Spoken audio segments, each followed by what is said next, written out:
fine Value Farm family, welcome back to another episode of The Farm. If you're new here, you are most welcome. Please consider subscribing if you haven't already, and also turn your notification bells not to miss out on any episodes of The Farm. And of course, to all our returning subscribers, thank you so much. Really appreciate you all. Really appreciate all the newcomers. You're most welcome. Feel at home. This is a home for learning. This is our safe space for farmers. Guys, we are at The Farm. This is Value Farm. It is a mixed farm. And if you're new here, guys, we have different types of animals. We have the goats, we have the sheep, we have the cows, we have some pigs, we have some poultry as well. Why I'm saying this, it's because you know what, these videos are most especially for beginner farmers and people who want to start their farms. Of course, for this particular topic, it is from one of the questions that I've really received so much. Sometimes we do so many videos at The Farm and we think we've really talked enough, but we have so many people who are joining, because you can even see from the statistics, our numbers are really growing as well. And we have so many people who are joining here. So most people maybe miss out on the topics that we have already covered, and they miss out on important videos, maybe just because we did them some time back. But nevertheless, we are here to help one another. We are here to share the knowledge. We are here to tell you guys how we are doing it at Value Farm. And of course, the most common question that recently, surprisingly, that I'm getting is about how much should I have so that I can start a farm. So we're going to talk about the cost of starting a profitable goat farm. But remember, starting a goat farm, also the money that you have to keep or to set aside also depends on different factors, like the infrastructure, the size of the project that you want to start as well, the housing, the breed of goats that you really want to start with as well, also determines how much you should really save or set aside for you to start a farm. Even purchasing the land, where you're going to purchase the land also matters for you to set aside. So for example, let's start now with the first things first. Which areas or where are you going to purchase your land? At least purchase land that is, that is affordable, land that you can easily also access as well. So if you go to a place like near town where it is overpopulated, or a commercial place, it's going to be very difficult for you to get land because it is going to be expensive. Move very far. In fact, I remember one time I was scrolling around TikTok, and there's a video that really caught my attention. And this gentleman here is an older gentleman and was telling people, in case you really want to get land, acquire land very far. There's no land that is far at all. So when you hear someone telling you, your place is so far, your farm is too far, thank God, even be proud of it, because you get a chance to expand your property as well. Because you could start with something smaller, but you have the chance of expanding it because people are not around, which is really very beneficial to a person who is going to purchase land. And even if you go a little further from everybody, the land is going to be much cheaper. But when you develop it, when people see that, there's potential in this type of land, then that's when people will definitely come and join. But it will be too late for them to purchase land around the area that you have purchased. So don't worry about where your farm is going to be. Go a little further if your funds are quite limited. Go a little further where no one even expects something to be happening. Get it there, purchase your land, acquire it, even if you don't have the funds maybe to bring the livestock immediately, but at least when you have your land secured, it is good enough. And how much are you going to spend? You're going to spend little money. Of course, money varies. Different places have different prices. Here in Luwero, I will mention it over and over again, when we had just come here, an acre of land was around 3.5 to 4 million. But right now, 3 years later, it is now 10 million to 11 million per acre, which is really very expensive. And even when we come here to this particular village where we bought this land for the farm, guys, we didn't have so many neighbors. We didn't have even some farms that are really starting up. But after that, we had put this project here, people are now starting to, give attention to the farms, to the land around us. And even we have some people like neighbors who had the land. They didn't have thoughts of maybe developing it or making it even do something. But after them seeing what we are doing at Value Farm, people are now utilizing their pieces of land. So land is key, and the cost is determined by the by the distance from where you're purchasing it. Maybe if it's a developed place, it's going to be much expensive. Even if it's a small place, if you have your money and you can't go further because of different issues, it is still okay. But land is something that you need to consider and set aside for that amount. Let's look around infrastructure.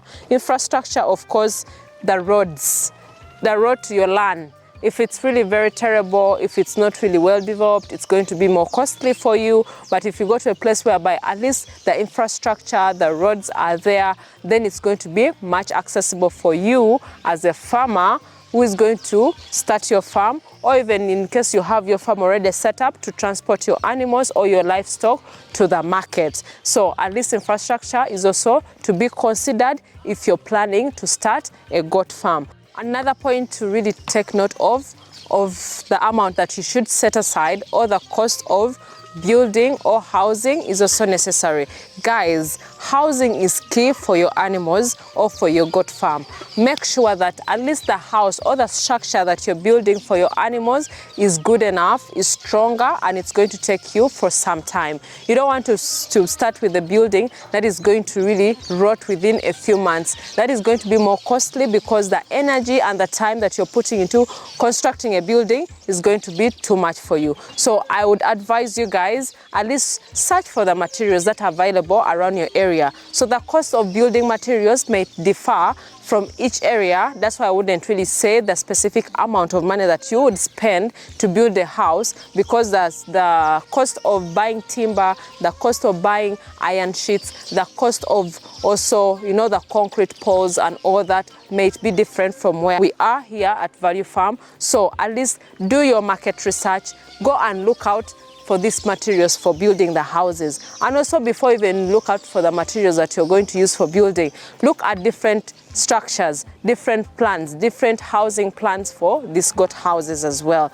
At least there are some people who are doing this as a business. They're building goat houses, but there are also some people who you go to maybe when you visit to other farms, and they have their local carpenters who build for them these houses as well. So utilize the resources around your village. You don't have to travel from a different district to buy the materials. In Luwero or here, Champologoma, where we are, this is the village. At least move around. There are people who plant trees and they're selling them to people in town. Utilize those people. They're even going to be much cheaper for you. Then when you have the materials, then you definitely look at what you actually need. You build these houses for you. It is much cheaper and it's going to be doable as well. So the housing should be proper.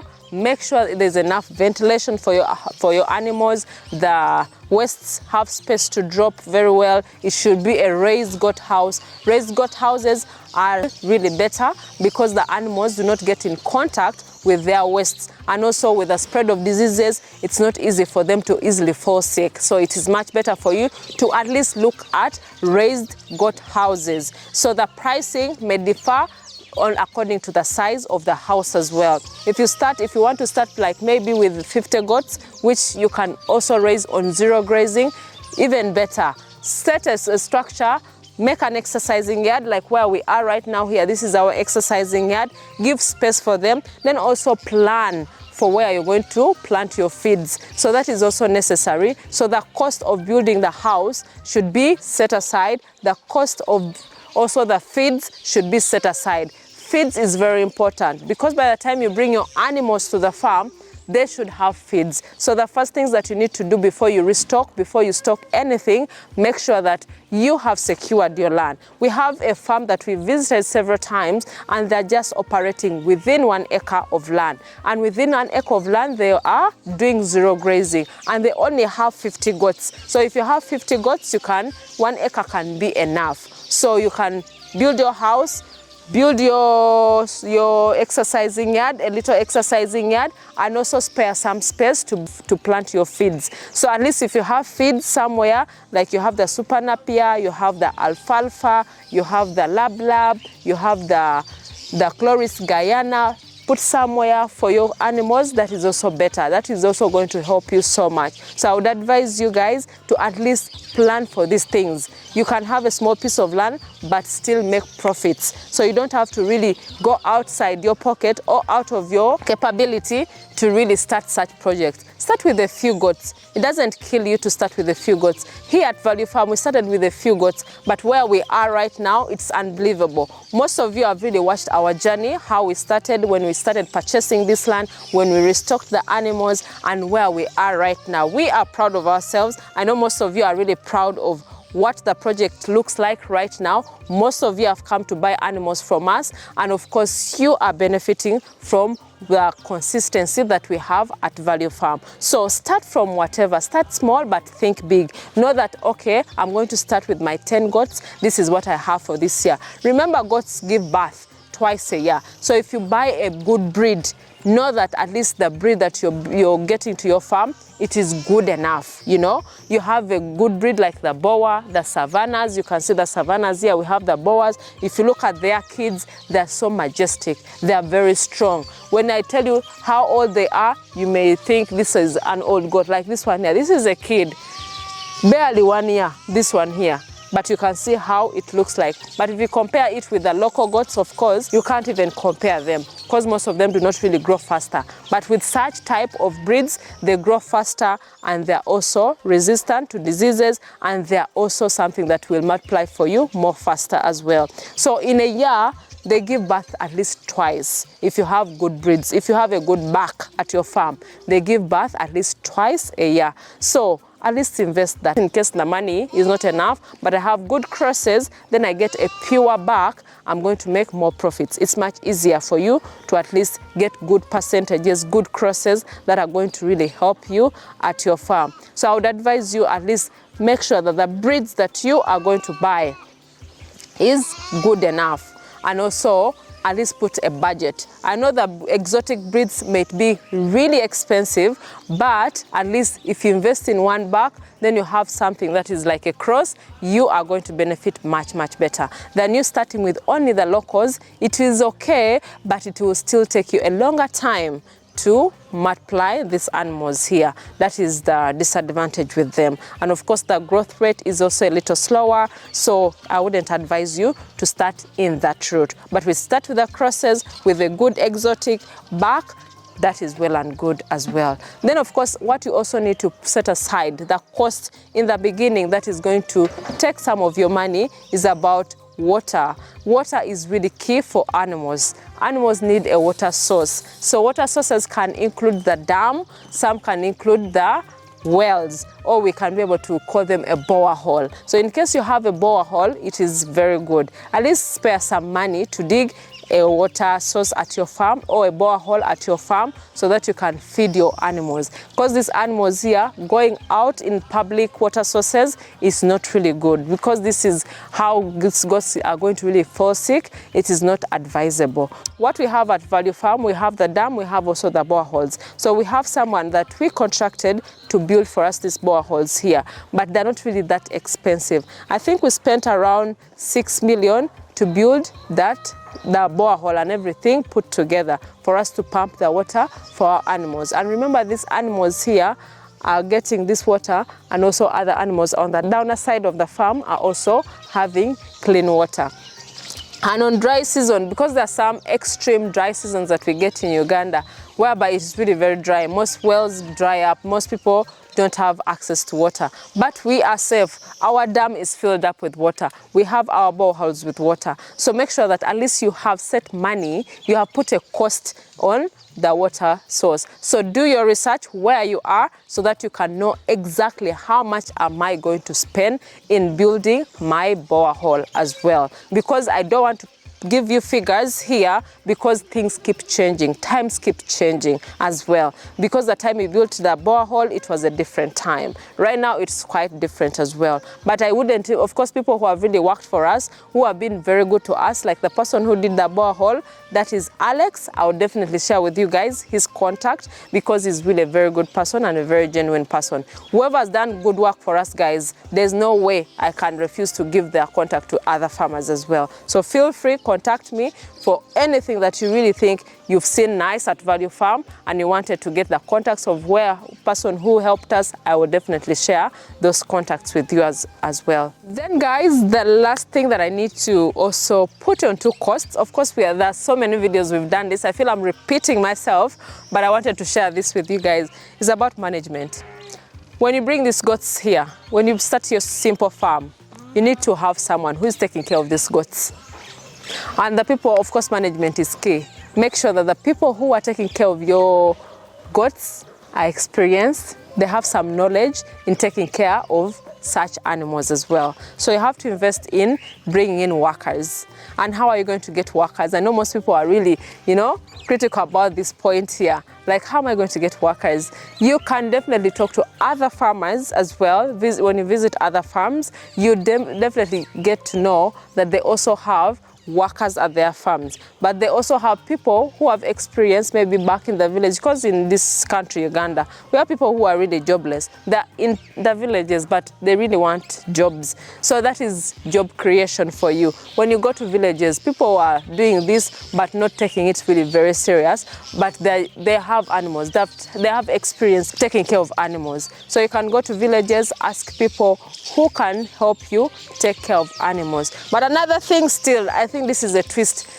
I think it's really very advisable for you to get people or workers that are really a little further from where your farm is. Because from experience, guys, from experience, what we have had at Value Farm, we tried to, get workers from nearby, but we got a bad experience. Why? Because most of these people, when you're not around the farm, or maybe when you're not here at the farm, they will definitely escape or go back home, or they get reluctant, or bring people to the farm, or tell neighbors what is actually happening at your farm. So I would really advise you, please go a little further, go to different districts so that you can be able to get workers. Get workers from a little further who are not even familiar with the area where your farm is. It is advisable, guys. From experience, I don't know how it is with your side or with other farmers who are watching this, but it's better for you to get someone from totally different area, so that when they come here, they are really, they know what they want as well. So invest in the workers. You have to invest in at least a manager who is going to take care of the animals, general management of this. And for managers, there are different farm managers. We have different people or different institutions who are already training farmers, especially like the agricultural institutes. They have people who are already trained, so that can also get you a manager. So when you go to the agricultural institutes, you can definitely get yourself a manager who knows even how to take care of these animals properly. So at least invest on a good manager to make sure animal husbandry is key or taken care of at your farm. Then of course a vet. A vet is also something that you need to consider or put a cost at or save money for, because for a vet, you can always call them to come once in a while to check on the animals. If you have the money, you can have a full-time vet to come and take care of these animals all the time. That is also going to save you a lot of money as well. So I think with management, there's a lot to discuss, there's a lot to cover, but there's at least the major things: the workers, the work manager, the farm manager, then the vet is something that you need to really invest in so much. I hope I've answered. In case you have any inquiries, anything, please leave in the comments below. And of course, for our farmers out there, guys, feel free, share your ideas as well. Let's help others. Let's help other farmers. Let's help each other so that we can be able to prosper. Remember, we are the ones who are feeding the nation. And without us, this can never happen, guys. So feel free, don't be selfish, guys. And also, please go and check out our social media platform. It is Value Farm UG on Instagram. Then on Facebook, it's Value Farm. TikTok, Value Farm. Go see behind the scenes and also, get some ideas, share ideas with your friends and family as well. And also do not forget to tell a friend to tell a friend. Till next time, bye.